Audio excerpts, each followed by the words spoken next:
Good afternoon, everyone. Today I'm going to be doing a presentation on teaching students with ADHD.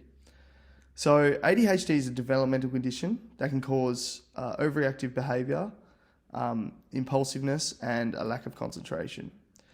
ADHD can affect people of all ages.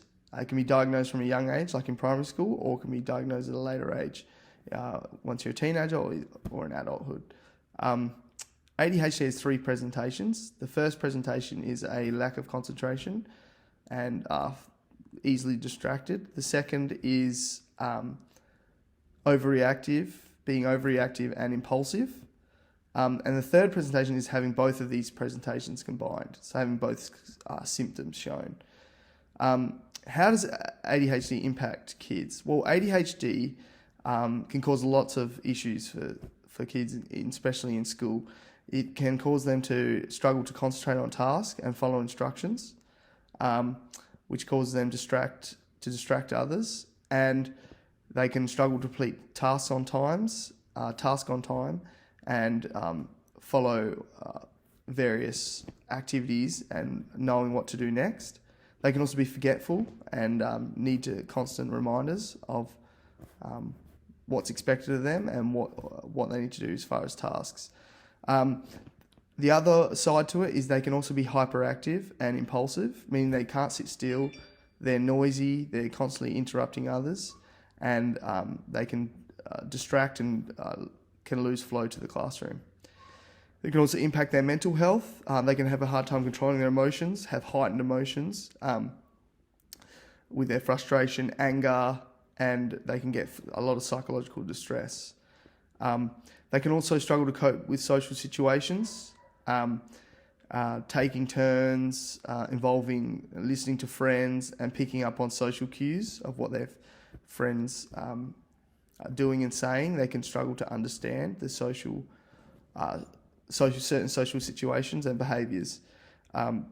They also get labelled as difficult from teachers and students, and they can feel sort of left out or have a lower self-esteem because they're seen as something that they might have little to no control over, and they're sort of almost written off.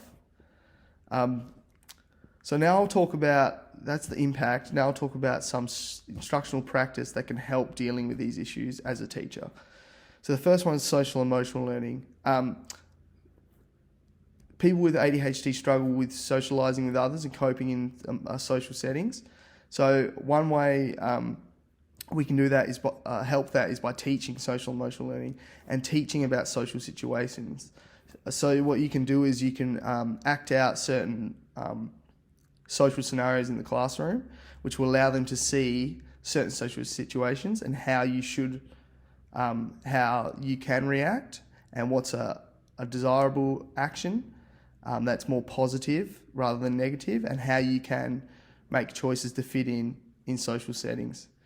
So you could do one about taking turns, or you could do one about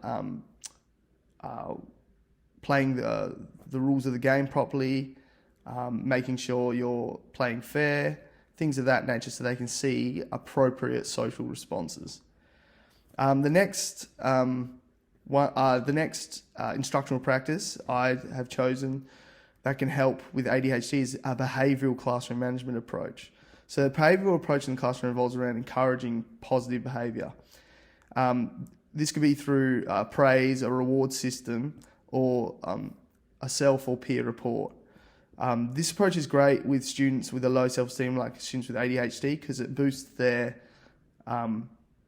motivation and their engagement in tasks, as you can be constructive but also give them external motivation to do tasks and stay on task and be engaged. So creating goals and targets for them to hit, and then also providing them with some sort of prize or a good behaviour system, like giving them an activity to do that they enjoy, that boosts their strength, that's based on their strengths, is more of like a strengths-based approach. This will give them extra motivation, extra engagement to want to continue to actually do the work and stay on task. Because although it's going to be harder for them to stay on task, if they have extra motivation and extra reason to do these tasks and stay on task and follow instructions, it can be so beneficial for them in the future. Because the more tasks they get done and the better that they get at the skill, the easier it's going to get for them.